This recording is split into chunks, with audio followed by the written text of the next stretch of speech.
wannan shine farkon zuwan ga wannan tasha ta mu, da Allah ka daure ka danna mana subscribe da kuma alaman kararrawa. Idan kuma dama already muna tare da kai, ka danna ka shiga kai kalla ka sharing ka. Atiku Kwankwaso da na tattaunawa domin kafa gagarumar jam'iyyar adawa. Maki Atiku Abubakar Rabiu Musa Kwankwaso Peter Obi sun dunkule a rumfar siyasa guda.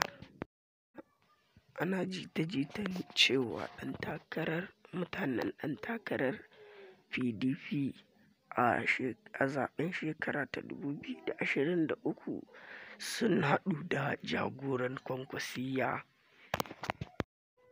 Idan an samu yadda ake so a kotu, magoya bayan PDP LP da NNPC da NNPP kai za su yi wa APC taron dangi.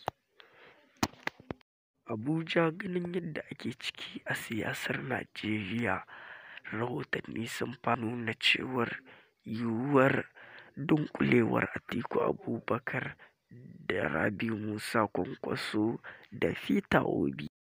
Labarai ya fito daga Disney cewa manyan 'yan takarar jam'iyyun adawa da aka gwabza da su a zaben shekara ta 2023 za su iya shigewa cikin rumfa guda.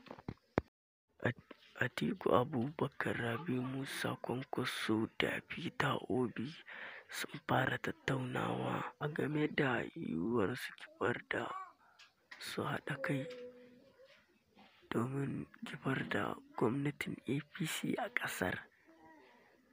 Allah ku ci gaba da danna mana subscribe don samun sababbin shirye-shiryen mu a duk lokacin da muka sake su. Wannan shine yake ba mu ƙwarin gwiwa idan kuna danna mana subscribe. Wannan shi yake ba mu ƙwarin gwiwa da samo muku labarai inganta. Don Allah a dinga danna mana subscribe da kuma alaman ƙararrawa. Za samu dace. Amin ya Allah. Allah ka ba mu sa'a dai a ko.